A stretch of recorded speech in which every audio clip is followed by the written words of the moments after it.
नज़र साथियों, मैं रमन कुमार, प्रोग्राम खबरसार। ਅੱਜ ਦੇ ਇਸ ਪ੍ਰੋਗਰਾਮ ਦੇ ਵਿੱਚ ਅਸੀਂ ਤਿੰਨ ਮੁੱਦਿਆਂ ਤੇ ਗੱਲਬਾਤ ਕਰਾਂਗੇ। ਮੌਨਸੂਨ, ਭਾਰਤ ਚੀਨ ਸੀਮਾ ਵਿਵਾਦ ਤੇ ਐਮਰਜੈਂਸੀ। ਤੇ ਇਹਨਾਂ ਮੁੱਦਿਆਂ ਤੇ ਗੱਲਬਾਤ ਕਰਨ ਵਾਸਤੇ ਸਟੂਡੀਓ ਵਿੱਚ ਮੌਜੂਦ ਹਨ ਸਾਡੇ ਅਜ਼ੀਜ਼ ਮਹਿਮਾਨ ਦੇਸਰਾਜ ਕਾਲੀ ਹੋਰੀ। ਸੋ ਸਵਾਗਤ ਹੈ ਕਾਲੀ ਜੀ। ਮਿਹਰਬਾਨੀ।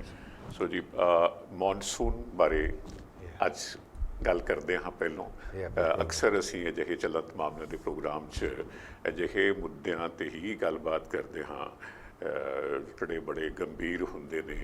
ਕੋਈ ਮੁਸ਼ਕਲਾਤ ਪੈਦਾ ਹੁੰਦੀਆਂ ਨੇ, ਵੰਗਾਰਾਂ ਹੁੰਦੀਆਂ ਨੇ, ਕੋਈ ਸਿਆਸਤ ਹੁੰਦੀ ਹੈ। ਅਤੇ ਇਸ ਵਾਰ ਮੌਨਸੂਨ ਨੇ, ਬਾਰਿਸ਼ਾਂ ਨੇ ਸਮੇਂ ਤੋਂ ਥੋੜ੍ਹੀ ਪਹਿਲੋਂ ਦਸਤਕ ਦਿੱਤੀ ਹੈ।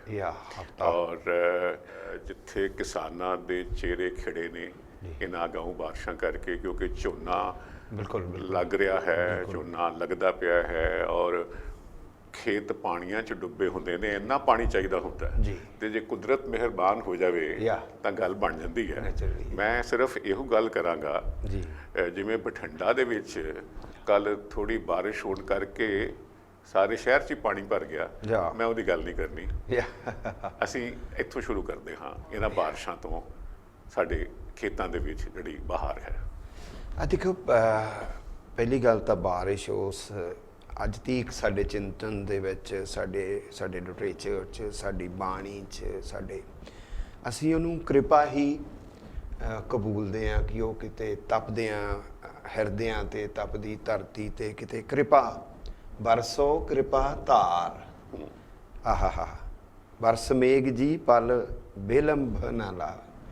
ਕਿਆ ਉਹ ਕਿਵੇਂ ਡਾਢੀ ਤੜਪ ਹੈ ਉਹਦੀ ਮਿਹਰ ਦੀ, ਉਹਦੀ ਕਿਰਪਾ ਦੀ। ਔਰ ਇਸ ਵਾਰ ਮੌਨਸੂਨ ਨੇ ਜਿਹੜੀ ਕਿਰਪਾ ਕੀਤੀ ਹੈ, 1 ਹਫ਼ਤਾ ਪਹਿਲਾਂ ਆ ਗਿਆ, ਦੋ ਦਿਨ ਪਹਿਲਾਂ ਸਕਰੀਏ ਹੋ ਗਿਆ ਸੀ ਮਾਝੇ 'ਚ, ਦੁਆਬੇ 'ਚ, ਅਤੇ ਕੱਲ੍ਹ ਫਿਰ ਮਾਲਵਾ ਵੀ ਆਪਣੀ ਲਪੇਟ 'ਚ ਲੈ ਲਿਆ। ਔਰ ਖੁਸ਼ਗਵਾਰ ਮੌਸਮ, ਚੰਡੀਗੜ੍ਹੋਂ ਵੀ ਫੋਟੋਆਂ ਬੜੀਆਂ ਸ਼ਾਨਦਾਰ ਆਈਆਂ। ਔਰ ਜ਼ਮੀਨ ਬਹੁਤ ਤਪੀ ਹੋਈ ਸੀ ਨੈਚੁਰਲੀ, ਕਿਤੇ ਨਾ ਕਿਤੇ ਲੋਕਡਾਊਨ, ਕਰੋਨਾ ਵਾਇਰਸ, ਨੈਗੇਟਿਵਿਟੀ, ਔਰ ਉਸ ਸਾਰੇ ਦੇ ਵਿੱਚ ਇਹ ਇੱਕ ਪੋਜ਼ੀਟਿਵ ਸਾਈਨ ਬਣ ਕੇ, ਕਿਉਂਕਿ ਜਿਸ ਤਰੀਕੇ ਦੇ ਨਾਲ ਝੋਨੇ ਨੂੰ ਅਸੀਂ ਲੈਂਦੇ ਹਾਂ, ਜ਼ਮੀਨ ਹੇਠਲੇ ਪਾਣੀ ਦੀ ਤੱਗੀ ਜਿਹੜੀ ਆ ਦਿਨ ਪਰ ਦਿਨ ਥੱਲੇ ਨੂੰ ਅਸੀਂ ਕਿੰਨਾ ਪਾਣੀ ਸੜਾਕ ਰਹੇ ਆ ਸਾਡੇ ਟਿਊਬਵੈੱਲ, ਤਾਂ ਅੱਛੀ ਬਾਰਿਸ਼ ਹੋਣ ਦੇ ਅਨੁਮਾਨ ਵੀ ਨੇ ਸਾਡੇ ਵਿਗਿਆਨੀਆਂ ਦੇ ਮੁਤਾਬਿਕ। ਸਾਲ ਦੇ ਵਿੱਚ ਜਿੱਦਾਂ ਬੀਤੇ ਕਿੰਨੇ ਸਾਲਾਂ ਤੋਂ ਅਸੀਂ ਗੱਲ ਕਰਦੇ ਆ ਰਹੇ, ਤੁਸੀਂ ਧਰਤੀ ਹੇਠਲੇ ਪਾਣੀਆਂ ਦੀ ਗੱਲ ਕੀਤੀ ਹੈ ਕਿ 2, 2.5, 3 ਫੁੱਟ ਤੱਕ ਇੱਕ ਸਾਲ ਦੇ ਵਿੱਚ ਪਾਣੀ ਹੇਠਾਂ ਚਲੇ ਜਾਣਾ, ਹੇਠਾਂ ਸਰਕ ਜਾਂਦਾ ਹੈ। ਔਰ ਇਹਦੇ ਨਾਲ ਮੈਂ ਪੜ੍ਹ ਰਿਹਾ ਸੀਗਾ ਕਿ ਸੀਪੇਜ ਹੁੰਦੀ ਹੈ, ਬਰਸਾਤੀ ਪਾਣੀ ਜੇ ਕਿਤੇ ਰਚਮਾ ਪਾਣੀ ਪੈ ਜਾਵੇ ਤੇ ਫਿਰ ਉਹ ਜਿਹੜੀ ਗਰਾਊਂਡ ਵਾਟਰ ਲੈਵਲ ਹੈ ਉਹ ਕਿਤੇ ਨਾ ਕਿਤੇ ਉੱਪਰ ਵੀ ਸਾਡੇ ਟੋਬੇ, ਸਾਡੇ ਛੱਪੜ, ਕਿਤੇ ਉਹਨਾਂ ਪਾਣੀ ਕੱਢਣ ਦੀ ਲੋੜ ਨਹੀਂ ਪੈਂਦੀ ਹੈ। ਤੇ ਝੋਨੇ ਵਾਸਤੇ ਬਹੁਤ ਜ਼ਿਆਦਾ ਸਾਡਾ ਬਹੁਤ ਰਕਬਾ, ਜਿਹੜਾ ਲਗਭਗ 80% ਰਕਬਾ ਸਾਡਾ ਝੋਨੇ ਦੇ ਹੇਠ ਹੈ ਪੰਜਾਬ ਦਾ। ਝੋਨੇ ਦੀ ਬੜੀ ਵੱਡੀ ਫਸਲ ਹੈ ਸਾਡੀ। ਔਰ ਫਿਰ ਜਦੋਂ ਇਹ ਮਾਕੂਲ ਮਾਹੌਲ ਇੱਕ ਮੌਨਸੂਨ ਦਾ ਹੁੰਦਾ ਹੈ, ਬਾਰਿਸ਼ਾਂ ਦਾ ਹੁੰਦਾ ਹੈ, ਇੱਕ ਨੈਚੁਰਲ ਕਿਰਪਾ ਦਾ ਹੁੰਦਾ ਹੈ, ਤਾਂ ਯੀਲਡ ਵੀ, ਝੋਨੇ ਦੇ ਝਾੜ 'ਚ ਵੀ ਵਾਧਾ, ਬਿਮਾਰੀਆਂ ਤੋਂ ਵੀ, ਕਈ ਵਾਰੀ ਸੁੰਡੀ, ਤੇਲਾ ਜਾਂ ਡਿਸਕਲਰਡ ਹੋ ਜਾਣਾ, ਤਾਂ ਉਹ ਨਾਲ ਇਸ ਵਾਰ ਸਗੋਂ ਸਫਾਈ ਹੁੰਦੀ ਰਹਿੰਦੀ ਹੈ। ਕਿਉਂਕਿ ਹੁਣ ਥੋੜ੍ਹਾ ਸਾਡੇ, ਜੇ ਅਸੀਂ ਝੋਨੇ ਦੀ ਗੱਲ ਕਰੀਏ ਤਾਂ ਸਰਕਾਰ ਬੀਤੇ ਕੁਝ ਇੱਕ ਸਾਲਾਂ ਤੋਂ ਥੋੜ੍ਹੀ ਸਖਤ ਹੈ ਕਿ ਅਗੇਤੀ ਝੋਨਾ ਨਹੀਂ ਬੀਜਣਾ ਜੀ। ਅਤੇ ਇਸ ਵਾਰੀ ਕਰੋਨਾ ਦੀ ਮਹਾਂਮਾਰੀ ਕਰਕੇ ਸਰਕਾਰ ਨੇ ਇਸ ਪਾਸੇ ਥੋੜ੍ਹੀ ਨਰਮੀ ਵਰਤ ਲਈ ਸੀ, ਢਿੱਲ ਦੇ ਦਿੱਤੀ। ਇਸ ਦੇ ਨਾਲ ਉੱਪਰੋਂ ਜਿਹੜੀ ਕੁਦਰਤ ਹੋ ਗਈ, ਸੋ ਦੋ ਸੁਮੇਲ। ਅਦਰਵਾਈਜ਼ ਵੀ ਮੈਂ ਦੇਖਦਾ ਕਿ ਅਸੀਂ ਮੌਨਸੂਨ ਨੂੰ, ਮੈਂ ਥੋੜ੍ਹਾ ਜਿਹਾ ਆਪਾਂ ਲਿਟਰੇਰੀ ਮੈਂ ਉਹੀ ਦੇਖਦਾ ਕਿ ਜਦੋਂ ਮੌਨਸੂਨ ਦੀ ਗੱਲ ਹੈ ਜਾਂ ਜਿਹੀ ਕੋਈ ਗੱਲ, ਜਿਵੇਂ ਤੁਸੀਂ ਆਖਿਆ ਕਿ ਅਸੀਂ ਹਟਵੀਂ ਸ਼ੁਰੂਆਤ ਕਰੀਏ ਅੱਜ ਦੇ ਪ੍ਰੋਗਰਾਮ ਦੀ, ਤੇ ਉਹ ਮੈਂ ਦੇਖ ਰਿਹਾ ਸੀ ਜੀ, ਰਿਕਾਰਡਿੰਗ ਤੋਂ ਪਹਿਲਾਂ ਦੀ ਗੱਲ ਹੈ, ਤੋ ਇਹਨਾਂ ਦਾ ਸਾਹਿਤਕ ਸ਼ਖਸ ਜਿਹੜਾ ਹੈ ਨਾ ਉਹ ਜਾਗ ਰਿਹਾ ਸੀ। ਤੋ ਫਿਰ ਮੈਨੂੰ ਚੰਗਾ ਲੱਗਿਆ। ਮੇਰੇ ਆਲੇ ਦੁਆਲੇ ਕਾਲੀਦਾਸ ਘੁੰਮਣ ਲੱਗ ਪਿਆ ਸੀ। ਉਹ ਮੇਘਦੂਤ ਕਿਵੇਂ ਉਹਨਾਂ ਬੱਦਲਾਂ, ਲਾਰੇ ਲਟਬੌਰੇ ਬੱਦਲਾਂ ਰਾਹੀਂ ਕਿਵੇਂ ਸੁਨੇਹੇ, ਕਿਵੇਂ ਇੱਕ ਲਿਟਰੇਚਰ, ਔਰ ਉਹ ਸਾਰਾ ਮੌਨਸੂਨ ਆਉਂਦਿਆਂ ਸਾਰੀ ਮੇਰੇ ਘੁੰਮਣ ਲੱਗ ਪਿਆ ਸੀਗਾ ਮੇਰੇ ਜ਼ਿਹਨ ਦੇ ਵਿੱਚ। ਮੈਂ ਗੀਤ ਗੋਬਿੰਦ ਦੇਖੋ, ਇੱਕ ਓਲੇ ਹੁੰਦੇ ਸੀ ਸਾਡੇ ਕੋਲ, ਸਾਹਿਤਿਕ ਓਲੇ ਜਿਹੜੇ ਸੀਗੇ ਮੌਨਸੂਨ ਦੇ ਬਹਾਨੇ, ਬੱਦਲਾਂ ਦੇ ਬਹਾਨੇ। ਗੀਤ ਗੋਬਿੰਦ ਦਾ ਇੱਕ ਹਵਾਲਾ ਮੇਰੇ ਚੱਲ ਰਿਹਾ ਸੀ ਕਿ ਕਿਵੇਂ ਕ੍ਰਿਸ਼ਨ ਗੋਪੀਆਂ ਦੇ ਨਾਲ ਰਾਸ ਲੀਲਾ ਕਰ ਰਹੇ ਨੇ ਯਮੁਨਾ ਕਿਨਾਰੇ, ਤੇ ਉਹ ਰਾਧਾ ਦੇ ਨਾਲ ਕਿਸੇ ਓਲੇ 'ਚ ਚਲੇ ਗਏ ਨੇ, ਤੇ ਗੋਪੀਆਂ ਉਹਨਾਂ ਨੂੰ ਲੱਭਦੀਆਂ, ਤੇ ਰੇਤ ਵਿਛੀ ਹੋਈ ਹੈ। ਉਹ ਦੇਖਦੇ ਨੇ ਕਿ ਪਹਿਲਾਂ 4 ਪੈਰਾਂ ਦੇ ਨਿਸ਼ਾਨ ਨੇ, ਤੇ ਫਿਰ ਉਹ ਨਿਸ਼ਾਨ 2 ਪੈਰਾਂ ਦੇ ਰਹਿ ਜਾਂਦੇ ਆ, ਪਰ ਡੂੰਘੇ ਹੋ ਜਾਂਦੇ ਆ। ਯਾਨੀ ਇਹ ਕਹਿਣ ਦੀ ਬਜਾਏ ਸਾਡੇ ਕੋਲ ਤਾਂ ਹੁਣ ਓਲੇ, ਸਾਹਿਤਿਕ ਓਲਾ ਰੱਖਦੇ ਹੀ ਨਹੀਂ ਕਿ ਉਹ ਉਹਨੂੰ ਗੋਦੀ ਚੱਕ ਲਿਆ। ਇਹ ਕਹਿਣ ਦੀ ਬਜਾਏ ਉਹ 4 ਪੈਰਾਂ ਤੋਂ 2 ਪੈਰ, ਪਰ ਉਹ 2 ਪੈਰਾਂ ਦੇ ਨਿਸ਼ਾਨ ਰੇਤਾ 'ਚ ਡੂੰਘੇ ਹੋ ਜਾਣ ਵਰਗੇ ਓਲੇ ਇਸ਼ਾਰਿਆਂ ਦੇ। ਔਰ ਫਿਰ ਉੱਥੇ ਵੀ ਉਹਨਾਂ ਨੇ ਜਿਹੜਾ ਮੌਨਸੂਨ ਨੂੰ, ਜਿਹੜਾ ਬੱਦਲਾਂ ਨੂੰ, ਜਿਹੜਾ ਨੇਚਰ ਨੂੰ ਮੌਲਦਿਆਂ ਦਿਖਾਇਆ ਹੈ। ਮੇਰੇ ਖਿਆਲ ਦੇ ਨਾਲ ਅਸੀਂ ਅੱਜ ਵੀ, ਸਾਡੇ ਕਿੰਨੇ ਗੀਤ ਨੇ, ਸਾਡੀਆਂ ਕਿੰਨੀਆਂ ਕਵਿਤਾਵਾਂ ਨੇ, ਔਰ ਕਿਤੇ ਵੀ ਮੈਂ ਹੈਰਾਨ ਵੀ ਹੋਇਆ, ਕਿਤੇ ਵੀ ਇਹਨੂੰ ਕਹਿਰ ਵਾਂਗ ਨਹੀਂ ਹੈ। ਜੇ ਜ਼ੋਰ ਦੀ ਵੀ ਮੀਂਹ ਵਾਪਰਿਆ ਹੈ, ਜੇ ਹੜ੍ਹ ਵੀ ਆ ਗਏ ਨੇ, ਤਾਂ ਹੜ੍ਹ ਦਾ ਕਾਰਨ ਸਾਡੇ ਤੰਤਰ ਦੀ ਫੇਲੂਅਰ ਜ਼ਰੂਰ ਕਹਿਣਗੇ, ਉਹਦੀ ਕਿਰਪਾ ਨੂੰ ਕਿਰਪਾ ਹੀ ਕਹਿਣਗੇ ਸਾਰੇ ਦੇ ਸਾਰੇ। ਸੋ ਜੀ, ਮੈਂ ਇਹ ਗੱਲ ਕਰ ਰਿਹਾ ਸੀ ਕਿ ਜੇਕਰ ਇਹਨਾਂ 'ਤੇ ਛੱਡ ਦਿੱਤਾ ਜਾਵੇ ਤਾਂ ਪਤਾ ਲੱਗੇ ਕਿ ਪ੍ਰੋਗਰਾਮ ਦੀ ਜਿਹੜੀ ਟੋਟਲ ਡਿਊਰੇਸ਼ਨ ਹੈ 25-28-30 ਮਿੰਟ ਦੀ, ਇਹਨਾਂ ਨੇ ਐਸੇ ਮਸਤੀ ਦੇ ਵਿੱਚ ਗੁਜ਼ਾਰ ਦਿੱਤੀ ਹੈ, ਤੇ ਇਹ ਇੱਦਾਂ ਆਪਾਂ ਕਰਨ ਨਹੀਂ ਦੇਣਾ ਇਹਨਾਂ ਨੂੰ। ਔਰ ਗੱਲ, ਕਿਉਂਕਿ ਮੁੱਦੇ 2 ਹੋਰ ਬੜੇ ਅਹਿਮ ਨੇ। ਹਾਂਜੀ, ਔਰ ਅਸੀਂ ਗੱਲ ਕਰਨੀ ਹੈ ਐਮਰਜੈਂਸੀ ਦੀ, ਜਿਵੇਂ ਮੈਂ ਸ਼ੁਰੂ ਦੇ ਵਿੱਚ ਜ਼ਿਕਰ ਕੀਤਾ ਹੈ। ਜੀ। ਐਮਰਜੈਂਸੀ ਬਾਰੇ ਕਾਫੀ ਲੋਕ ਜਾਣਦੇ ਨੇ, ਕਾਫੀ ਲੋਕ ਨਹੀਂ ਵੀ ਜਾਣਦੇ।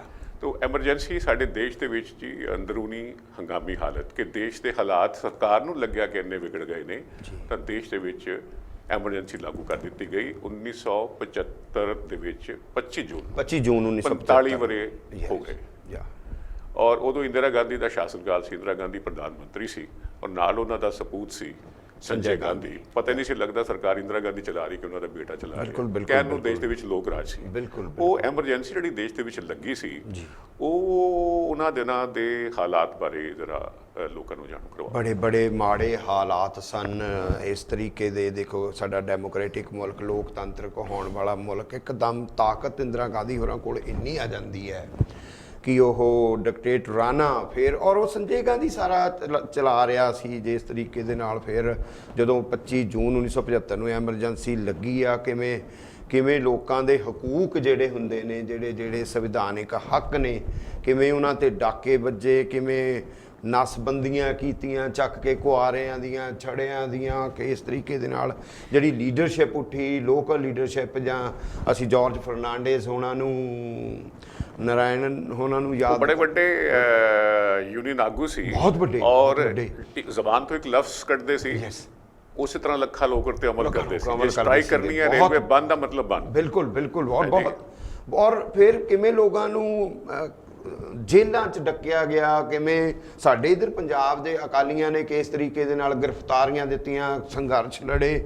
ਸੋ ਇੱਕ ਬਿਲਕੁਲ ਹਲੂਣ ਦੇਣ ਵਾਲਾ ਸਾਰੇ ਦਾ ਸਾਰਾ ਇਹ ਤੁਸੀਂ ਮਾਹੌਲ ਥੋੜਾ ਦੱਸੋ ਦਰਸ਼ਕਾਂ ਨੂੰ ਕਿ ਕੀ ਹੈ, ਕਿਸੇ ਕੈਸੇ ਹਾਲਾਤ ਸੀ ਕਿ ਸਰਕਾਰ ਨੂੰ, ਇੰਦਰਾ ਗਾਂਧੀ ਨੂੰ, ਮੈਂ ਸਰਕਾਰ ਨਹੀਂ ਕਹਾਂਗਾ, ਇੰਦਰਾ ਗਾਂਧੀ ਹੋਈ ਸੀ, ਕੋਈ ਕੈਬਨਿਟ ਡਿਸੀਜਨ ਨਹੀਂ ਸੀ, ਇਹ ਕੋਈ ਲੋਕ ਰਾਜੀ ਫੈਸਲਾ ਹੈ ਹੀ ਨਹੀਂ। ਨਾ, ਉਹਨਾਂ ਦਾ ਬਿਲਕੁਲ ਡਿਕਟੇਟਰਾਨਾ ਸੀ, ਬਿਲਕੁਲ ਡਿਕਟੇਟਰ। ਕੀ ਹਾਲਾਤ ਕੀ ਸੀ ਉਹਨਾਂ ਦਿਨਾਂ ਵਿੱਚ ਦੇਸ਼? ਬਹੁਤ ਮਾੜੇ ਹਾਲਾਤ ਸੀਗੇ। ਮਤਲਬ ਲੋਕਾਂ ਦਾ ਸੰਵਿਧਾਨਿਕ ਹੱਕ ਤਾਂ ਰਹਿਣ ਹੀ, ਜਦੋਂ ਐਮਰਜੈਂਸੀ ਲਾ ਹੀ ਦਿੱਤੀ ਤੁਸੀਂ, ਹਾਲਾਂਕਿ ਨਾ ਤਾਂ ਦੇਸ਼ ਦੇ ਵਿੱਚ ਕੁਛ ਇਹੋ ਜਿਹਾ ਸੀ, ਪਰ ਉਹਨਾਂ ਕੋਲ ਤਾਕਤ ਇੰਨੀ ਆ ਗਈ ਸੀ ਉਹਨਾਂ ਦੇ।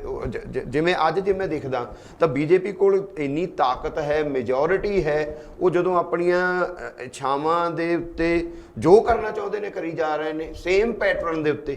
ਉਹੀ ਪੈਟਰਨ ਨੇ ਲਗਭਗ ਇੱਥੇ ਆਉਣ ਵਾਲਾ ਨਹੀਂ। ਤੁਸੀਂ ਬੀਜੇਪੀ ਦੀ ਗੱਲ ਕੀਤੀ ਹੈ ਕਿ ਅਸੀਂ ਦੇਖਦੇ ਹਾਂ ਕਿ ਜਦੋਂ ਇਹ ਸਰਕਾਰ ਆਉਂਦੀ ਹੈ, ਉਹਨਾਂ ਨੂੰ ਇਹ ਹੈ ਕਿ ਪਹਿਲੀਆਂ ਸਰਕਾਰਾਂ ਇਤਿਹਾਸ ਨੂੰ ਆਪਣੇ ਢੰਗ ਨਾਲ ਲਿਖ ਰਹੀਆਂ ਸਨ। ਹਾਂਜੀ, ਇੰਸਟੀਟਿਊਸ਼ਨਸ ਇਹਨਾਂ ਨੇ ਆਪਣੇ ਬੰਦਿਆਂ ਨੂੰ ਦੇ ਰੱਖੇ ਸਨ।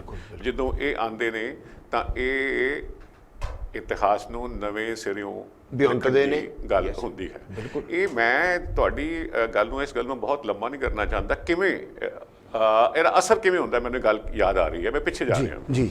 ਅਸੀਂ ਗੱਲ ਕੀਤੀ ਹੈ ਮਤਲਬ ਹਕੂਮਤਾਂ ਇਹ ਕਿਵੇਂ, ਔਰ ਫਿਰ ਜਦੋਂ ਹਕੂਮਤ ਕੁਝ ਫੈਸਲੇ ਕਰਦੀ ਹੈ ਫਿਰ ਲਾਈ ਲੱਗ ਮਗਰ ਨਾਲ ਪੂਰੀ ਲੋਕ ਜਿਹੜੇ ਨੇ ਉਹ ਉਹਨੂੰ ਸਲਾਮ ਕਰਨ 'ਚ ਖੜੇ ਹੋ ਜਾਂਦੇ ਨੇ ਆਪਣੇ ਹਿੱਤਾਂ ਨੂੰ। ਬਿਲਕੁਲ। ਹਾਂਜੀ, 1975 ਚ ਐਮਰਜੈਂਸੀ ਲੱਗੀ। ਮੈਂ ਦਰਸ਼ਕਾਂ ਨਾਲ ਗੱਲ ਸਾਂਝੀ ਕਰਨੀ ਚਾਹੁੰਦਾ। ਮੈਂ 1976 ਦੇ ਵਿੱਚ 1976 ਵਿੱਚ ਗ੍ਰੈਜੂਏਸ਼ਨ ਕੀਤੀ। ਐਮਰਜੈਂਸੀ ਸੀ ਦੇਸ਼ ਦੇ ਵਿੱਚ। ਇੱਕ ਕੁਐਸਚਨ ਸਾਡੇ ਪੋਲੀਟੀਕਲ ਸਾਇੰਸ ਦਾ ਆਇਆ। ਮੈਨੂੰ ਤਾਂ ਸਮਝ ਨਹੀਂ ਆਇਆ ਪਹਿਲਾਂ, ਕਿਉਂਕਿ ਆਪਾਂ ਬਹੁਤ ਵਧੀਆ ਸਟੂਡੈਂਟ ਨਹੀਂ ਸੀ ਕਿ ਮੈਂ ਇੰਕਸ਼ਾਫ ਕਰ ਰਿਹਾ। ਮੈਂ ਅੰਗਰੇਜ਼ੀ 'ਚ ਇੱਕ ਲਾਈਨ ਬੋਲਦਾ, ਫਿਰ ਅਸੀਂ ਪੰਜਾਬੀ 'ਚ ਉਹਦੀ ਗੱਲ ਸਮਝ ਸਕਦੇ ਹਾਂ। ਇੱਕ ਕੁਐਸਚਨ ਹੈਗਾ ਸੀ ਐਮਰਜੈਂਸੀ ਦੇ ਉੱਪਰ। ਸਾਨੂੰ ਸਿਰਫ ਕੌਨਸਟੀਟਿਊਸ਼ਨ ਪੜ੍ਹਾਏ ਗਏ ਸੀ।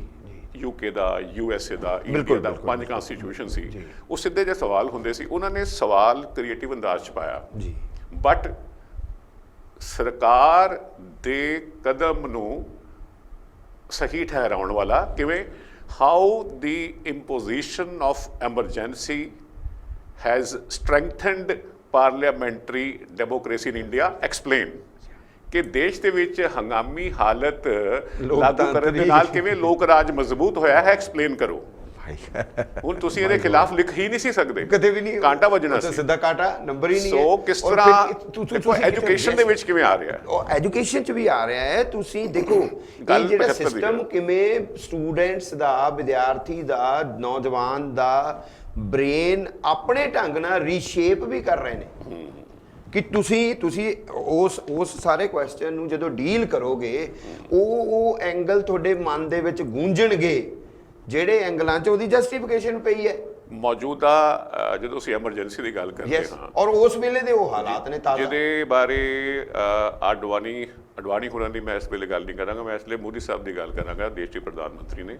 ਉਹਨਾਂ ਦਾ ਇੱਕ ਆਪਣਾ ਬਿਆਨ ਸੀ, ਸਾਰਿਆਂ ਨੇ ਜੇਲਾਂ ਕੱਟੀਆਂ ਸੀ ਉਦੋਂ, ਤੇ ਮੋਦੀ ਹੋਰੀ ਕਹਿ ਰਹੇ ਨੇ ਕਿ ਉਦੋਂ ਜਦ ਐਮਰਜੈਂਸੀ ਲਗਾਈ ਗਈ ਸੀ ਤੇ ਅਨੇਕ ਲੋਕਾਂ ਨੇ ਤਸੀਹੇ ਚੱਲੇ, ਲੀਡਰਸ਼ਿਪ ਨੇ, ਕਾਰਕੁਨਾਂ ਨੇ, ਅਲੱਗ-ਅਲੱਗ ਸਿਆਸੀ ਪਾਰਟੀਆਂ ਨੇ, ਉਹਨਾਂ ਲੋਕਾਂ ਦੀਆਂ, ਉਹਨਾਂ ਸਮਿਆਂ ਦੀਆਂ ਕੁਰਬਾਨੀਆਂ ਨੂੰ ਕਦੇ ਭੁਲਾਇਆ ਨਹੀਂ ਜਾ ਸਕਦਾ।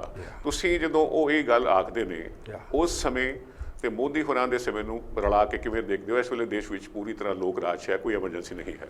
ਦੇਖੋ, ਮੋਦੀ ਸਾਹਿਬ ਨੇ ਜਿਹੜੀਆਂ ਕੁਰਬਾਨੀਆਂ ਦੀ ਗੱਲ ਕੀਤੀ ਹੈ, ਤੇ ਸ਼ਹੀਨ ਬਾਗ ਕਿਹੜਾ ਲੋਕਾਂ ਨੇ ਭੁੱਲ ਜਾਣਾ ਹੈ।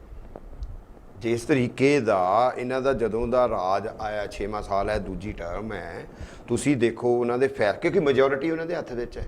ਤੁਸੀਂ ਉਹਨਾਂ ਦੇ ਫੈਸਲੇ ਦੇਖੋ ਜਿਹੜੇ ਨੇ, ਸਾਰੇ ਦੇ ਸਾਰੇ ਹੀ ਫੈਸਲੇ ਡਿਕਟੇਟਰਾਨਾ ਨੇ।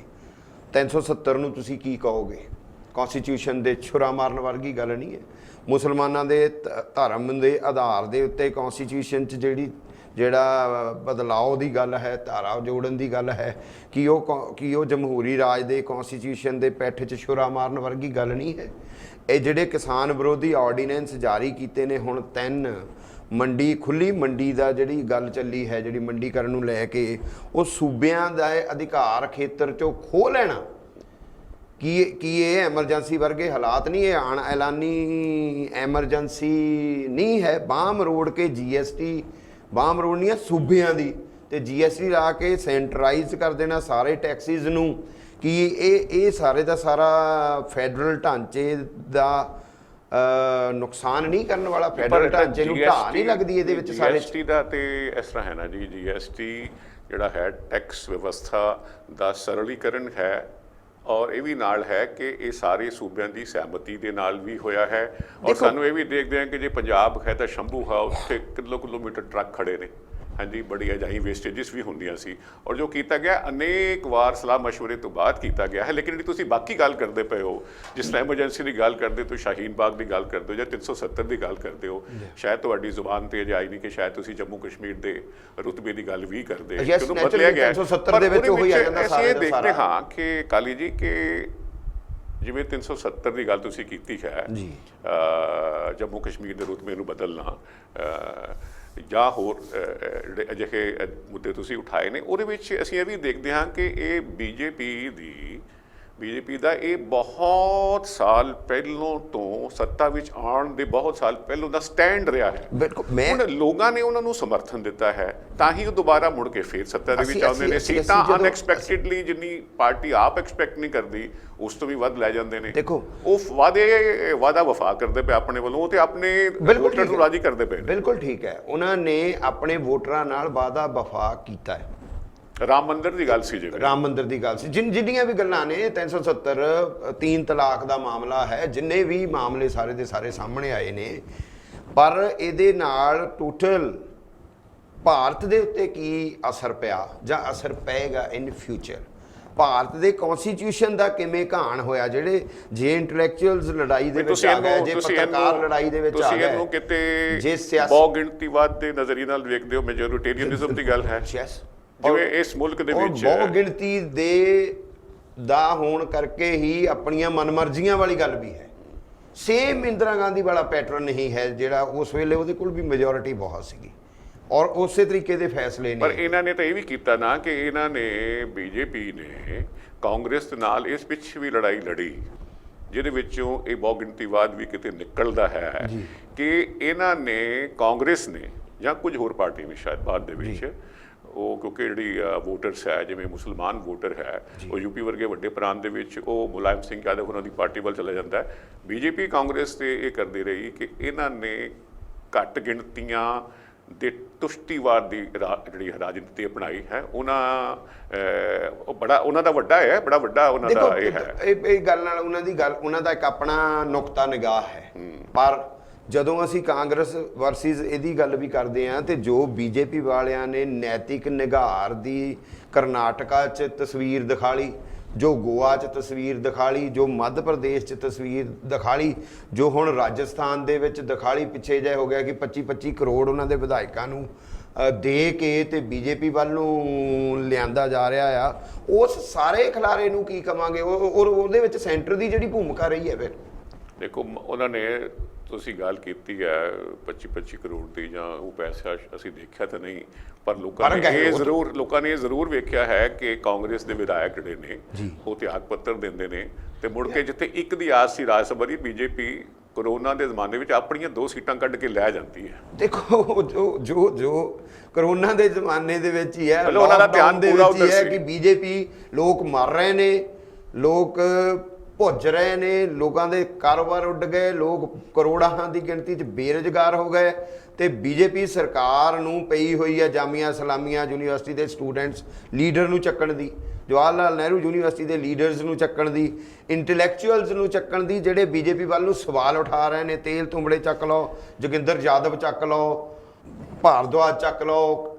ਅਸੀਂ ਗੱਲ ਕਰ ਰਹੇ ਸੀ ਐਮਰਜੈਂਸੀ ਦੀ, ਔਰ ਐਮਰਜੈਂਸੀ ਦੀ ਗੱਲ ਕਰਦੇ ਕਰਦੇ ਅਸੀਂ ਮੌਜੂਦਾ ਰਜੀਮ ਦੇ ਜੋ ਅੰਦਾਜ਼ ਹੈ ਕੰਮ ਕਰਨ ਦਾ, ਜਿਹਦੇ 'ਤੇ ਤੁਸੀਂ ਸਵਾਲ ਕਰ ਰਹੇ ਹੋ, ਵਿੱਚ ਤੁਸੀਂ ਜ਼ਿਕਰ ਕੀਤਾ ਇਸੇ ਸਰਕਾਰ ਦੇ ਸਮੇਂ ਜਿਹੜੇ ਥੋੜ੍ਹੇ ਦਿਨ ਪਹਿਲੋਂ ਅਸੀਂ ਪ੍ਰੋਗਰਾਮ ਵੀ ਸ਼ੁਰੂ ਕੀਤਾ ਬਾਰਿਸ਼ ਤੋਂ, ਝੋਨੇ ਦੇ ਮੌਸਮ ਤੋਂ, ਉਹ ਆਰਡੀਨੈਂਸ ਖੇਤੀ ਦੇ ਨਾਲ ਸੰਬੰਧਿਤ ਨੇ, ਤੁਸੀਂ ਜ਼ਿਕਰ ਕੀਤਾ ਉਹ ਜਿਹੜੇ ਆਰਡੀਨੈਂਸ ਨੇ ਜਿਸ ਨੂੰ ਕਿਸਾਨਾਂ ਦੀ ਭਲਾਈ ਵਾਸਤੇ ਲਿਆਂਦੇ ਗਏ ਆਰਡੀਨੈਂਸ ਆਖਿਆ ਜਾ ਰਿਹਾ ਹੈ। ਖੇਤੀ ਸੁਧਾਰਾਂ ਬਾਰੇ ਸਰਕਾਰ ਦੀ ਬੜੀ ਡਾਢੀ ਡੂੰਘੀ ਸੋਚ ਆਖਿਆ ਜਾ ਰਿਹਾ ਹੈ ਕਿ ਬਈ ਪੰਜਾਬ ਦਾ ਕਿਸਾਨ ਹੁਣ ਪੰਜਾਬ ਦੀ ਮੰਡੀ ਤੱਕ ਮਹਿਦੂਦ ਨਹੀਂ ਰਹੇਗਾ, ਇੱਕ ਦੇਸ਼ ਇੱਕ ਮੰਡੀ ਹੋ ਜਾਏਗੀ।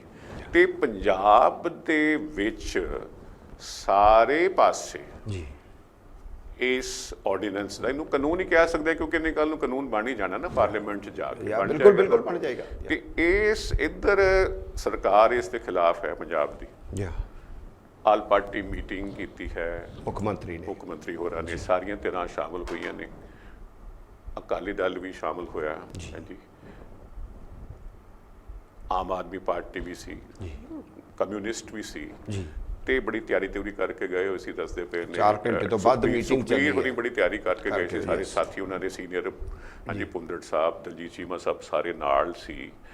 ਤੇ ਇਹ ਆਰਡੀਨੈਂਸ ਜਿਹੜਾ ਹੈ ਇਸ ਬਾਰੇ ਤੁਸੀਂ ਦੱਸੋ ਕਿ ਇਹ ਮੀਟਿੰਗ ਦੇ ਵਿੱਚ ਫੈਸਲਾ ਹੋਇਆ ਕਿ ਇੱਕ ਸਰਬ ਪਾਰਟੀ ਵਫਦ ਇਸ ਮੁੱਦੇ ਤੇ ਪ੍ਰਧਾਨ ਮੰਤਰੀ ਨੂੰ ਮਿਲੇਗਾ ਤੇ ਸੁਖਬੀਰ ਹੋਰਾਂ ਨੇ ਤਾਂ ਪਹਿਲੋਂ ਚੁੱਪ ਸਨ, ਫਿਰ ਇਸ ਦੇ ਆਰਡੀਨੈਂਸ ਦੇ ਹੱਕ ਵਿੱਚ ਆਵਾਜ਼ ਬੁਲੰਦ ਕੀਤੀ। ਹੁਣ ਵੀ ਉਹਨਾਂ ਨੇ ਮੋਹਰ ਨਹੀਂ ਲਾਈ। ਆਲ ਪਾਰਟੀ ਵਫਦ ਜਿਹੜਾ ਜਾ ਕੇ ਮਿਲਣਾ ਹੈ, ਉਹਨਾਂ ਕੋਲ ਵੱਖਰੀ ਗੱਲ ਕੀਤੀ ਹੈ। ਇਹ ਕੀ ਸਟੈਂਡ ਹੈ ਅਕਾਲੀ ਦਲ ਦਾ, ਸਪਸ਼ਟ ਕਰੋ ਜ਼ਰਾ। ਹੈਰਾਨ ਵੀ ਹਾਂ, ਅਕਾਲੀ ਦਲ ਦੇ ਸਾਹਮਣੇ ਬਹੁਤ ਸਾਰੇ ਸਵਾਲ ਵੀ ਪੈਦਾ ਹੋ ਜਾਣੇ ਨੇ, ਜਿਹੜੇ ਫੈਡਰਲ ਢਾਂਚੇ ਨੂੰ ਢਾਹ ਲੱਗਣ ਦੀ ਗੱਲ ਐਮਰਜੈਂਸੀ ਦੇ ਵੇਲੇ 'ਚ ਵੱਡੇ ਬਾਦਲ ਸਾਹਿਬ ਦਾ ਅੱਜ ਬਿਆਨ ਆਇਆ ਹੈ। ਅੱਜ ਜਦੋਂ ਫੈਡਰਲ ਢਾਂਚੇ ਨੂੰ ਥਰੂ ਦੀ ਇਹਨਾਂ ਆਰਡੀਨੈਂਸ ਦੇ ਥਰੂ ਜਿਹੜੀ ਢਾਹ ਲੱਗ ਰਹੀ ਆ, ਉਹਦੇ ਬਾਰੇ ਵੀ ਇਹਨਾਂ ਨੂੰ ਸਵਾਲ ਦੇ ਜਵਾਬ ਦੇਣੇ ਪੈ ਜਾਣੇ ਨੇ। ਜਿਵੇਂ ਤੁਸੀਂ ਪਹਿਲਾਂ ਕਿਹਾ ਕਿ ਇੱਕ ਦੇਸ਼ ਇੱਕ ਮੰਡੀ, ਹੁਣ ਤੁਸੀਂ ਬੀਜੇਪੀ ਦਾ ਇਹ ਸਾਰਾ ਏਜੰਡਾ ਜਿਹੜਾ ਹੈ, ਜਿਹੜਾ ਉਹਨਾਂ ਨੇ ਰੱਖਿਆ ਹੋਇਆ ਸੀ ਲੋਕਾਂ ਦੇ ਸਾਹਮਣੇ, ਤਾਂ ਉਹਦੇ ਮੈਂ ਤਿੰਨ ਗੱਲ ਕਰਦਾ ਕਿ ਇੱਕ ਦੇਸ਼ ਇੱਕ ਟੈਕਸ, ਇੱਕ ਦੇਸ਼ ਇੱਕ ਮੰਡੀ ਤੇ ਇੱਕ ਦੇਸ਼ ਇੱਕ ਭਾਸ਼ਾ। ਇਹ ਤਿੰਨੇ ਹੀ ਕਿਤੇ ਨਾ ਕਿਤੇ ਫੈਡਰਲ ਢਾਂਚੇ ਤੇ ਅਟੈਕ ਵਰਗਾ ਹੋਏਗਾ। ਇਹਦੀ ਡਿਟੇਲ 'ਚ ਆਪਾਂ ਨਹੀਂ ਜਾਂਦੇ, ਬਟ ਜਿਹੜੇ ਆਰਡੀਨੈਂਸ ਨੇ, ਖੇਤੀ ਮਾਹਿਰ, ਆਰਥਿਕ ਮਾਹਿਰ, ਖੇਤੀ ਦੇ ਉੱਤੇ ਕੰਮ ਕਰਨ ਵਾਲੇ ਪੀ ਸਾਈਨਾਥ ਵਰਗੇ, ਹਮੀਰ ਸਿੰਘ ਵਰਗੇ, ਸੁੱਚਾ ਸਿੰਘ ਗਿੱਲ ਵਰਗੇ, ਪੰਜਾਬ ਦੀ ਇਕੋਨਮੀ 'ਤੇ ਕੰਮ ਕਰਨ ਵਾਲੇ ਡਾਕਟਰ ਘੁੰਮਣ ਹੋਰਾਂ ਵਰਗੇ, ਜਿਹੜੇ ਪੰਜਾਬ ਦੀ ਖੇਤੀ ਆਧਾਰਿਤ ਇਕੋਨਮੀ ਦੇ ਉੱਤੇ ਲਗਾਤਾਰ ਦਹਾਕਿਆਂ ਤੋਂ ਕੰਮ ਕਰ ਰਹੇ ਨੇ, ਉਹਨਾਂ ਸਾਰਿਆਂ ਦੇ ਨਿਚੋੜ ਇਹ ਹੈ ਕਿ ਭਾਈ ਇਹਦੇ ਨਾਲ ਵਿਚਾਲੜਾ ਵਰਗ ਕਿਸਾਨੀ ਦਾ ਔਰ ਹੇਠਲਾ ਵਰਗ, ਜਿਹੜੀ ਛੋਟੀ ਕਿਸਾਨੀ ਹੈ, ਜਿਹੜੀ ਨਿਮਨ ਕਿਸਾਨੀ ਆ, ਉਹ ਮਜ਼ਦੂਰ ਬਣ ਕੇ ਰਹਿ ਜਾਏਗੀ ਆਪਣੇ ਖੇਤਾਂ। ਜਿਹੜੀ ਗੱਲ ਕਾਂਗਰਸ ਪ੍ਰਧਾਨ ਪੰਜਾਬ ਦੇ ਸੁਨੀਲ ਜਾਖੜ ਹੋਰਾਂ ਵੀ ਵੇਖੀ ਗਈ ਹੈ ਕਿ ਇਹਨਾਂ ਦੇ ਆਉਣ ਵਾਲੇ ਔਰ ਘੱਟੋ ਘੱਟ ਸਮਰਥਨ ਮੁੱਲ ਤੋਂ ਪਾਸਾ ਵੱਟ ਜਾਣਾ। ਹਾਲਾਂਕਿ ਸੁਖਬੀਰ ਬਾਦਲ ਹੋਰਾਂ ਨੇ ਪਹਿਲਾਂ ਵੀ ਇਹ ਕੋਸ਼ਿਸ਼ ਕੀਤੀ, ਇਹਨਾਂ ਦੀ ਪਾਰਟੀ ਦੇ ਲੀਡਰਸ਼ਿਪ ਨੇ, ਕਿ ਭਾਈ ਇਹਨਾਂ ਆਰਡੀਨੈਂਸਾਂ ਦੇ ਆਉਣ ਨਾਲ ਘੱਟੋ ਘੱਟ ਸਮਰਥਨ ਮੁੱਲ ਨੂੰ ਕੋਈ ਫਰਕ ਨਹੀਂ ਪੈਣਾ ਹੈ। ਪਰ ਜਿਸ ਵੇਲੇ ਸਾਡੇ ਨਿਤਿਨ ਗਡਕਰੀ ਹੋਰੀ ਕੇਂਦਰੀ ਮੰਤਰੀ ਨੇ, ਵੱਡਾ ਚਿਹਰਾ ਉਹ ਬੀਜੇਪੀ ਦਾ, ਉਹ ਆਣ ਕੇ ਸਪਸ਼ਟ ਸ਼ਬਦਾਂ ਦੇ ਵਿੱਚ ਇਹ ਕਹਿ ਦਿੰਦੇ ਨੇ ਕਿ ਮਿਨੀਮਮ ਸਮਰਥਨ ਮੁੱਲ ਜਿਹੜਾ ਘੱਟੋ ਘੱਟ ਸਮਰਥਨ ਮੁੱਲ ਆਰਥਿਕ ਬੋਝ ਆ ਦੇਸ਼ ਦੇ ਉੱਤੇ। ਇਹ ਅਕਾਲੀ ਦਲ ਤੇ ਜਿੰਨਾ ਇਤਿਹਾਸ ਮੈਨੂੰ ਨਹੀਂ ਸਮਝ ਆ ਰਿਹਾ, ਮੈਨੂੰ ਮਤਲਬ ਹਮੇਸ਼ਾ ਇਹ ਪ੍ਰਾਂਤਾਂ ਲਈ ਵਧੇਰੇ ਹੱਕਾਂ ਕਰਕੇ ਆਪਣੇ ਆਪ ਨੂੰ ਇਹਨਾਂ ਨੇ ਖੜਾ ਕਰਕੇ ਐਮਰਜੈਂਸੀ ਦੀ ਗੱਲ, ਇਹ ਸ਼ਹਾਦਤਾਂ ਦਿੱਤੀਆਂ ਹੋਈਆਂ ਨੇ ਅਕਾਲੀਆਂ ਨੇ ਇਸ ਫੈਡਰਲ ਢਾਂਚੇ ਵਾਸਤੇ। ਹੁਣ ਕਿੱਥੇ ਖੜੇ ਨੇ? ਹੁਣ ਕੁਰਸੀ ਤੇ ਖੜੇ ਨੇ। ਹਾਂਜੀ, ਵੀ ਸਾਡੇ ਪਰਿਵਾਰ ਤੋਂ ਕੁਰਸੀ ਨਾ ਮੰਤਰੀ ਦੀ ਖੁੱਸ ਜਾਵੇ। ਤੁਹਾਨੂੰ ਲੱਗਦਾ ਹੈ ਕਿ ਆਉਣ ਵਾਲੇ ਦਿਨਾਂ ਵਿੱਚ ਜੇ ਇਹਨਾਂ ਦੇ ਸਾਹਮਣੇ ਸਵਾਲ ਪੈਦਾ ਹੋ ਜਾਏਗਾ? ਨਹੀਂ, ਸਵਾਲ ਤਾਂ ਪੈਦਾ ਹੋ ਜਾਏਗਾ, ਪਰ ਕਿਉਂਕਿ ਇਸ ਆਰਡੀਨੈਂਸ ਦੇ, ਇਸ ਕਾਨੂੰਨ ਦੇ ਹੱਕ ਵਿੱਚ ਖੜਿਆ ਹੋ ਰਹੇ ਨੇ ਜੀ, ਖੁੱਲੀ ਆਵਾਜ਼ 'ਚ ਉਹਨਾਂ ਨੇ ਗੱਲ ਕਹਿ ਦਿੱਤੀ ਹੈ ਕਿ ਇਹ ਅਕਾਲੀ ਦਲ, ਸੁਖਬੀਰ ਬਾਦਲ ਹੋਰਾਂ ਦਾ ਅਕਾਲੀ ਦਲ ਇੰਨੀ ਸਮਰੱਥਾ, ਇੰਨੀ ਹਿੰਮਤ ਰੱਖਦਾ ਹੈ ਕਿ ਜਿਸ ਤਰ੍ਹਾਂ ਇਹਨਾਂ ਨੇ ਆਵਾਜ਼ ਬੁਲੰਦ ਕੀਤੀ ਹੈ ਇਹਨਾਂ ਆਰਡੀਨੈਂਸਿਸ ਦੇ ਹੱਕ ਵਿੱਚ, ਇਹ ਜਾ ਕੇ ਪੰਜਾਬ ਦੀ ਕਿਸਾਨੀ ਨੂੰ ਕਨਵਿੰਸ ਕਰੇ ਕਿ ਤੁਹਾਡੇ ਭਲੇ ਲਈ ਕੀਤਾ ਜਾ ਰਿਹਾ ਸਾਰਾ ਕੁਝ। ਮੈਂ ਤਾਂ ਕਹਿੰਦਾ ਬਿਲਕੁਲ ਠੀਕ ਹੈ ਤੁਹਾਡੀ ਗੱਲ। ਜੇ ਏਡਾ ਹੀ ਇਹ ਕਿਸਾਨ ਦੇ ਭਲੇ ਵਾਲੇ ਆਰਡੀਨੈਂਸ ਨੇ ਜਿਨ੍ਹਾਂ ਨੇ ਕਾਨੂੰਨ ਬਣ ਜਾਣਾ ਹੈ, ਪਾਰਲੀਮੈਂਟ ਖੁੱਲ੍ਹਦੇ ਆ, ਤਾਂ ਭਾਈ ਇਹ ਜਾ ਕੇ ਦੱਸਣ ਕਿਸਾਨਾਂ ਨੂੰ, ਘਰ ਘਰ ਜਾਣ, ਇਹਨਾਂ ਦੇ MLAs ਜਾਣ। ਇਹਨਾਂ ਕੋਲ ਹੋਰ ਕੋਈ ਤਾਂ ਇਸ਼ੂ ਹੀ ਹੈ ਨਹੀਂਗਾ ਜਿਹੜੇ ਆਪਣੇ ਫੇਵਰ ਦੇ ਵਿੱਚ ਇਹ ਭੁਗਤਾ ਸਕਣਗੇ, ਇਹਨੂੰ ਭੁਗਤਾ ਲੈਣ। ਇਸ ਤੋਂ ਵੱਡਾ ਕੋਈ ਇਸ਼ੂ ਹੈ ਨਹੀਂ, ਇਸ ਤੋਂ ਵੱਡਾ ਕੋਈ ਇਸ਼ੂ ਨਹੀਂ ਹੈ ਇਸ ਟਾਈਮ। ਔਰ ਕਿਸਾਨੀ ਦੇ ਸਾਹਮਣੇ ਝੋਨਾ ਲੱਗ ਰਿਹਾ, ਤੁਹਾਡੇ ਸਾਹਮਣੇ ਕਾਸਟ ਆਫ ਪ੍ਰੋਡਕਸ਼ਨ ਐਤਕੀ ਝੋਨੇ ਦੀ ਹੋਰ ਵੱਧ ਗਈ ਹੈ। ਔਰ ਝੋਨੇ ਦਾ ਸਮਰਥਨ ਮੁੱਲ ਜੇ ਸਰਕਾਰ ਨਹੀਂ ਦਿੰਦੀ, ਜੇ ਖਰੀਦ ਨਹੀਂ ਹੁੰਦੀ, ਓਪਨ ਮਾਰਕੀਟ 'ਚ ਜਾਣਾ ਪੈ ਗਿਆ, ਉਹ ਚਲੋ ਫਿਲਹਾਲ ਭੂਰਾ ਸਿੰਘ ਹੁਣੀ ਫਿਲਹਾਲ ਤਾਂ ਮਿਲ ਜੂਗਾ, ਪਰ ਇਹ ਸੀਜ਼ਨ ਨੂੰ ਮਿਲ ਜੂਗਾ, ਅਗਲੇ ਮਿਲ ਜੂਗਾ। ਹਾਂ, ਗੱਲ ਤਾਂ ਅਸਲ ਹੈ ਜਿਹੜੀ ਇੱਕ ਵੱਡੀ 50 ਸਾਲਾਂ ਦੇ ਬਾਅਦ ਇੱਕ ਵੱਡਾ ਪਰਿਵਰਤਨ ਆ ਰਿਹਾ ਹੈ, ਬਹੁਤ ਵੱਡਾ ਪਰਿਵਰਤਨ ਹੈ ਇਹ, ਬਹੁਤ ਵੱਡਾ। ਮੈਂ ਕਹਿੰਦਾ ਮਿਲ ਜਾਏਗਾ, ਉਹਦੀ ਵੀ ਸਾਨੂੰ ਪੂਰੀ ਉਮੀਦ ਨਹੀਂ ਹੈ। ਇੱਕਦਮ ਵੀ ਹੱਥ ਖਿੱਚ ਸਕਦੇ ਨੇ ਉਹਨਾਂ ਨੂੰ, ਛੋਟਾ ਜਿਹਾ ਸੂਬਾ, ਉਹਨਾਂ ਨੂੰ ਕੋਈ ਬਹੁਤਾ ਉਹ ਨਹੀਂ ਕਰਨਾ ਪਏਗਾ ਕਿਉਂਕਿ ਪੂਰੇ ਭਾਰਤ 'ਚ ਨਹੀਂ ਹੈ ਇਹ, ਨਾਲੇ ਪੰਜਾਬ ਤੇ ਹਰਿਆਣੇ ਨੂੰ ਸੇਕ ਲੱਗਾ। ਕਣਕ ਝੋਨਾ ਹੁਣ ਸਾਰੇ ਮੁਲਕ ਵਿੱਚ ਹੋਣ, ਸਾਰੇ ਮੁਲਕ 'ਚ ਹੋਣ ਲੱਗ ਪਿਆ, ਕਣਕ ਸਾਰੇ ਮੁਲਕ 'ਚ ਹੋਣ ਲੱਗ ਪਈ ਹੈ ਯਾਰ। ਕੀ ਦੇਖੇ ਸੀ ਮੱਧ ਪ੍ਰਦੇਸ਼ ਗਾਂ ਨਿਕਲ ਗਿਆ। ਯੈਸ ਅਸੀਂ ਡਿਸਕਸ ਕੀਤਾ ਸੀ, ਸਾਡੀ ਜ਼ਰੂਰਤ ਨਹੀਂ ਰਹਿ ਗਈ। ਬਿਲਕੁਲ ਬਿਲਕੁਲ, ਅਸੀਂ ਤਾਂ ਆਪਣਾ ਖੇਤੀ ਕਰ ਕਰਕੇ ਅੰਨਦਾਤਾ, ਮੁਲਕ ਦਾ ਢਿੱਡ ਭਰਨ ਵਾਲਾ, ਅਸੀਂ ਆਪਣੀ ਜ਼ਮੀਨ ਨੂੰ ਖੋਰਾ ਲਾਉਣਾ ਸੀ ਹੌਲੀ ਹੌਲੀ, ਹੋਰ ਕੁਝ ਨਹੀਂ ਸੀ ਕਰਨਾ। ਖੋਰਾ ਹੀ ਨਹੀਂ ਲਾਇਆ ਅਸੀਂ ਤਾਂ, ਜੋ ਜ਼ਹਿਰਾਂ ਜ਼ਮੀਨ 'ਚ ਬੀਜ ਲਈਆਂ, ਜਿਸ ਤਰੀਕੇ ਦੇ ਨਾਲ ਅਸੀਂ ਜ਼ਮੀਨ ਬੰਜਰ ਕਰ ਲਈ। ਸਾਡੇ ਕਾਨ ਸਿੰਘ ਪੰਨੂ ਹੋਣੀ ਡਾਇਰੈਕਟਰ ਬਣ ਗਏ ਤੇ ਉਹਨਾਂ ਨੇ ਬਾਸਮਤੀ ਤੇ ਪ੍ਰਯੋਗ ਸ਼ੁਰੂ ਕੀਤਾ। ਬਾਸਮਤੀ ਤੇ ਪ੍ਰਯੋਗ ਸ਼ੁਰੂ ਕੀਤਾ, ਵਾਹ ਜਹਾਨ ਦੀ ਲਾਲੀ ਬਾਸਮਤੀ ਮਾਨਕਾਂ ਤੇ ਵਿਸ਼ਵ ਪੱਧਰ ਦੇ ਮਾਨਕਾਂ ਤੇ ਖਰੀ ਨਹੀਂ ਉਤਰੀ। ਵਾਹ ਜਹਾਨ ਦੀ ਲਾਲੀ ਮੈਂ ਸ਼ਬਦ ਇਸਤੇਮਾਲ ਕਰ ਰਿਹਾ, ਸਾਰਾ ਮਹਿਕਮਾ ਝੋਕਿਆ ਹੋਇਆ ਸੀ। ਪਰ ਇੱਕ ਗੱਲ ਇਸ ਵਰੇ ਦੀ ਹੈ ਜਿਹੜੀ ਮੈਂ ਕੁਝ ਦਿਨ ਪਹਿਲਾਂ ਦੇਖ ਰਿਹਾ ਸੀ, ਇਸ ਗੱਲ ਨੂੰ ਅਸੀਂ ਬਹੁਤ ਲੰਮਾ ਤਾਂ ਨਹੀਂ ਕਰ ਸਕਦੇ ਕਿ ਇਸ ਵਾਰ ਜਿਸ ਤਰ੍ਹਾਂ ਸਾਡੀ ਪਿੱਛੇ ਬਾਸਮਤੀ ਰਿਜੈਕਟ ਹੋਈ ਬਾਹਰ, ਇਸ ਵਾਰ ਬਾਸਮਤੀ ਦੇ ਐਡਵਾਂਸ ਦੇ ਵਿੱਚ ਆਰਡਰ ਮਿਲਣੇ ਸ਼ੁਰੂ ਹੋ ਗਏ ਨੇ ਔਰ ਲੋਕ ਖੁਸ਼ ਨਜ਼ਰ ਆ ਰਹੇ ਨੇ। ਦੇਖੋ ਵੱਡੇ ਆਰਡਰ ਮਿਲਣੇ ਸ਼ੁਰੂ ਹੋ ਗਏ ਨੇ, ਕਮਿਟਮੈਂਟਸ ਹੋ ਰਹੀਆਂ ਨੇ, ਮਾਣਕ ਤੇ ਖਰਿਆਂ ਉਤਰਦੀ ਪਈ ਹੈ। ਇਸ ਵਾਰ ਦੀ ਅਸੀਂ ਗੱਲਾਂ ਦੇਖਦੇ ਪਏ। ਮੈਂ ਉਸ ਪ੍ਰਯੋਗ ਦੀ ਗੱਲ ਕਰ ਰਿਹਾ ਸੀਗਾ। ਉਹ ਪ੍ਰਯੋਗ ਕਿਸ ਹੱਦ ਤੱਕ ਕਾਮਯਾਬ ਹੋਇਆ ਹੈ। ਸੈਕੰਡ, ਅਸੀਂ ਕਿਸ ਹੱਦ ਤੱਕ ਪੈਂਗੁਇਨਸ ਦੇ ਬਲੱਡ ਚੋਂ ਯੂਰੀਆ ਨਿਕਲਿਆ ਹੈ। ਇੰਨੀਆਂ ਅਸੀਂ ਰਸਾਇਣਕ ਖਾਦਾਂ ਦੀ ਵਰਤੋਂ ਕੀਤੀ ਹੋਈ ਹੈ। ਔਰ ਪੰਜਾਬ ਨੇ 15% ਪੰਜਾਬ ਦੀ ਖੇਤੀ ਦਾ ਮਾਲਵਾ ਬੈਲਟ ਹੈ ਤੇ ਪੰਜਾਬ 'ਚ ਇਨਸੈਕਟੀਸਾਈਡ, ਪੈਸਟੀਸਾਈਡ ਜਾਂ ਜ਼ਹਿਰਾਂ, ਰਸਾਇਣਿਕ ਜ਼ਹਿਰਾਂ ਜਿਹੜੀਆਂ ਨੇ ਉਹ 85% ਜ਼ਹਿਰਾਂ ਕੱਲਾ ਮਾਲਵਾ ਇਸਤੇਮਾਲ ਕਰਦਾ ਹੈ, ਜਿਹਨੂੰ ਕੈਂਸਰ ਪੱਟੀ ਆਪਾਂ ਕਹਿੰਦੇ ਹਾਂ। ਅਸੀਂ ਇਸ ਨੂੰ ਇਸੇ ਸਵਾਲ ਤੱਕ ਰਹਿਣ ਦਿੰਦੇ ਹਾਂ ਜਾਂ ਇਸੇ ਟਿੱਪਣੀ ਤੱਕ ਰਹਿਣ ਦਿੰਦੇ ਹਾਂ ਕਿਉਂਕਿ ਥੋੜ੍ਹੀ ਗੱਲ ਅਸੀਂ ਜ਼ਰੂਰ ਕਰਨੀ ਹੈ। ਭਾਰਤ ਚੀਨ ਸਰਹੱਦ ਦੇ ਉੱਪਰ ਹਾਲਾਤ ਬੜੇ ਪੈਚੀਦਾ ਔਰ ਬੜੇ ਸੰਵੇਦਨਸ਼ੀਲ ਬਣੇ ਹੋਏ ਨੇ ਔਰ 15 ਜੂਨ ਨੂੰ ਡਾਢੀ ਵੱਜੀ ਸੀ ਆਪਸ ਦੇ ਵਿੱਚ। ਸਾਡੇ ਤਾਂ ਵੀ ਜਵਾਨ ਅਫਸਰ ਸ਼ਹੀਦ ਹੋ ਗਏ ਸੀ। ਚੀਨ ਕਦੇ ਦੱਸਦਾ ਨਹੀਂ, ਬਾਅਦ 'ਚ ਪਤਾ ਲੱਗਿਆ ਕਿ ਨੁਕਸਾਨ ਉੱਧਰ ਵੀ ਹੋਇਆ ਡਾਢਾ। ਤੇ ਇਹ ਜਿਹੜਾ ਇੱਕ ਲੱਦਾਖ ਦੇ ਇਲਾਕੇ 'ਚ ਗਲਵਾਨ ਵੈਲੀ ਜਿਹਨੂੰ ਇਹ ਦੱਸਦੇ ਮੇਨ ਜਿੱਥੇ ਫਸੀ ਹੋਈ ਗੱਲ, ਉੱਥੇ ਜ਼ਿਆਦਾ ਵੱਡੀ ਮੁਸ਼ਕਿਲ ਆਉਣ ਕਰਕੇ ਸਮੁੱਚੀ ਜਿੰਨੀ ਸਰਹੱਦ ਹੈ ਜਿਹਨੂੰ ਅਸੀਂ ਲਾਈਨ ਆਫ ਐਕਚੁਅਲ ਕੰਟਰੋਲ ਕਹਿੰਦੇ ਹਾਂ, ਉਹ ਸਾਰੀ ਲਾਈਨ ਆਫ ਐਕਚੁਅਲ ਕੰਟਰੋਲ ਤੇ ਹਾਲਾਤ ਬੜੇ ਸੰਜੀਦਾ ਜਿਹੇ ਹੋਏ ਨੇ। ਬਹੁਤ ਜ਼ਿਆਦਾ ਸੈਂਸਿਟਿਵ ਹਾਲਾਤ ਹਨ ਔਰ ਕਿਸੇ ਵੇਲੇ ਵੀ। ਔਰ ਸੈਕੰਡ ਗੱਲ ਜਿਹੜੀ ਹੈ ਕਿ ਭਾਰਤ ਦਾ ਸਟੈਪ, ਭਾਰਤ ਦਾ ਸਟੈਂਡ ਜਿਹੜਾ ਹੈ ਇਸ ਮਾਮਲੇ 'ਚ ਬਹੁਤ ਜ਼ਿਆਦਾ ਸਖਤ ਹੈ। ਸਾਡੇ ਵਿਦੇਸ਼ ਮੰਤਰਾਲੇ ਦੇ ਬੁਲਾਰੇ ਦੇ ਤੌਰ ਦੇ ਉੱਤੇ ਅਨੁਰਾਗ ਹੋਰਾਂ ਨੇ ਜਿਹੜਾ ਹੈ ਅੱਜ ਕੀ ਬਿਆਨ ਆਇਆ ਹੈ, ਉਹਨਾਂ ਦਾ ਬਿਆਨ ਆਇਆ ਹੈ, ਬਹੁਤ ਸਖਤ ਬਿਆਨ ਆਇਆ ਔਰ ਭਾਰਤ ਨੂੰ ਇਸ ਸਟੈਂਡ ਤੇ ਰਹਿਣ ਦੀ ਵੀ ਜ਼ਰੂਰਤ ਹੈ। ਕਿਉਂਕਿ ਉਹ ਆਖ ਰਹੇ ਨੇ ਕਿ ਇਹ ਮਤਲਬ ਕਿਉਂਕਿ ਚੀਨ ਪਸਾਰਵਾਦ ਦੀ ਨੀਤੀ ਤੇ ਚੱਲ ਰਿਹਾ ਹੈ। ਬਿਲਕੁਲ ਇਕਨੋਮੀ ਉਹਨੇ ਬੜੀ ਮਜ਼ਬੂਤ ਕਰ ਲਈ ਬਿਲਕੁਲ ਨਾ। ਉਹਨੇ ਆਲੇ ਦੁਆਲੇ ਮੁਲਕਾਂ ਦੇ ਉੱਤੇ ਜਿਸ ਤਰੀਕੇ ਨਾਲ ਪੂਰੇ ਏਸ਼ੀਆ ਕੰਟੀਨੈਂਟ ਦੇ ਵਿੱਚ ਜਿਵੇਂ ਬਦਮਾਸ਼ੀ ਕੀਤੀ ਹੋਈ ਹੈ, ਜਿਵੇਂ ਬਦਮਾਸ਼ੀ ਉਹ ਕਰ ਰਿਹਾ ਹੈ, ਤਾਂ ਅਮਰੀਕਾ ਵਾਲੇ ਪਾਸਿਓਂ ਵੀ ਥੋੜੇ ਜਿਹੇ ਸਾਈਨ ਆਏ ਨੇ। ਸਾਡੇ ਰਾਜਨਾਥ ਸਿੰਘ ਹੋਰੀ ਰੂਸ ਗਏ ਹੋਏ ਨੇ, ਮੇਰੇ ਖਿਆਲ ਦੇ ਨਾਲ ਉਹ ਕੱਲਾ ਪਰੇਡ ਦੇਖਣ ਤਾਂ ਗਏ ਨਹੀਂ ਹੋਣਗੇ। ਇਹਨਾਂ ਹਾਲਾਤ ਦੇ ਮੱਦੇਨਜ਼ਰ ਰੂਸ ਨੇ ਵਿਚੌਲੀਏ ਦੀ ਗੱਲ ਵਰਗੇ ਵੀ ਕੁਛ ਉਧਰੋਂ ਵੀ ਸੁਨੇਹੇ ਆਏ ਸੀਗੇ ਔਰ ਪੂਰਾ ਇਸ ਵੇਲੇ ਭਾਰਤ ਵਾਸਤੇ ਜਿਹੜੀ ਇੱਕ ਮੌਕਾ ਮੇਲ ਦੀ ਗੱਲ ਆਪਾਂ ਕਰ ਸਕਦੇ ਹਾਂ ਕਿ ਚੀਨ ਦੇ ਇਸ ਧੌਂਸਵਾਦੀ ਰਵੱਈਏ ਦੇ ਖਿਲਾਫ ਕਿਤੇ ਨਾ ਕਿਤੇ ਹੋਰ ਬਹੁਤ ਸਾਰੇ ਮੁਲਕਾਂ ਦੇ ਵਿੱਚ ਰੋਸ ਹੈ ਕਰਕੇ ਚੀਨ ਦੇ ਖਿਲਾਫ ਜਿਹੜਾ ਭਾਰਤ ਦੇ ਫੇਵਰ 'ਚ ਜਾ ਸਕਦਾ, ਭਾਰਤ ਦੇ ਸਟੈਂਡ। ਕਿਉਂਕਿ ਇਸ ਵੇਲੇ ਦੇਖੋ ਜੀ ਸਰਹੱਦ ਤੇ ਤਾਂ ਭਾਰਤ ਨੇ ਇਰਾਦਾ ਬੜਾ ਪੱਕਾ ਕਰ ਲਿਆ ਹੋਇਆ, ਪਿੱਛੇ ਹਟਣਾ ਨਹੀਂ ਕਿ ਤੁਹਾਡੀ ਚੱਲਣੀ ਨਹੀਂ। ਹਾਂ ਵੀ ਤੁਸੀਂ ਗੇੜਾ ਲਾਇਆ, ਜਿਹੜੀ ਇੱਕ ਐਗਰੀਮੈਂਟ ਦੇ ਹਿਸਾਬ ਨਾਲ ਜਿਹੜੀ ਸਾਡੀ ਪੈਟਰੋਲਿੰਗ ਸੀ ਉਹਦੇ ਉੱਪਰ ਉਹਨਾਂ ਸਵਾਲ ਖੜੇ ਕਰਨੇ ਸ਼ੁਰੂ ਕਰਤੇ। ਗਲਵਾਨ ਕਹਿੰਦੇ ਸਾਡਾ ਹੀ ਹਿੱਸਾ ਹੈ, ਇਹਦੇ ਕਿ ਨਾ ਹੈਗਾ ਸੀ ਜੇ ਨਾ ਹੋਣਾ ਜੇ। ਗੱਲ ਪੱਕੀ ਹੈ, ਸਰਕਾਰ ਮਜ਼ਬੂਤ ਹੈ। ਬਿਲਕੁਲ। ਔਰ ਜਿਹੜੇ ਮੇਰੇ ਕੈਮਰੇ ਦੇ ਪਿੱਛੇ ਮੇਰੇ ਸਾਥੀ ਖੜੇ ਨੇ, ਗੌਰਵ ਹੋਰੀ ਤੇ ਦੂਜੇ ਸਾਥੀ ਵੀ, ਉਹ ਵੀ ਆਪਣੇ ਇਰਾਦੇ ਦੇ ਬੜੇ ਪੱਕੇ ਨੇ। ਉਹ ਮੈਨੂੰ ਇਸ਼ਾਰਾ ਕਰ ਰਹੇ ਜੀ ਬਸ ਕਰੋ, ਟਾਈਮ ਹੋ ਗਿਆ ਤੇ ਆਪਾਂ ਬਸ ਕਰ ਦਿੰਦੇ। ਹਾਂਜੀ, ਸੋ ਇਸ ਮੁੱਦੇ ਤੇ ਥੋੜੀ ਖੁੱਲ ਕੇ ਹੋਰ ਗੱਲਬਾਤ ਕੀਤੀ ਜਾ ਸਕਦੀ ਸੀ ਪਰ ਹੋ ਨਹੀਂ ਪਾਣੀ। ਲੇਕਿਨ ਕਿਉਂਕਿ ਇਸ ਮੁੱਦੇ ਤੇ ਅੱਗੋਂ ਗੱਲ ਸਾਨੂੰ ਕਰਨੀ ਹੀ ਪੈਣੀ, ਚੱਲੇਗੀ। ਸੈਂਸਿਟਿਵ ਮੁੱਦਾ ਹੈ ਔਰ ਉਹ ਜਿਸ ਤਰ੍ਹਾਂ ਕਿ ਇੱਕ ਐਕਸਪਰਟ ਆਖ ਰਹੇ ਨੇ ਕਿ ਇਹ T20 ਨਹੀਂ ਹੈ ਜਿਹੜੀ ਇੰਗੇਜਮੈਂਟ ਹੋਣੀ ਹੈ, ਟੈਸਟ ਮੈਚ ਹੈ। T20 ਤਾਂ ਇੱਕ ਦਿਨ 'ਚ 20 ਓਵਰਸ ਹੁੰਦੇ ਨੇ।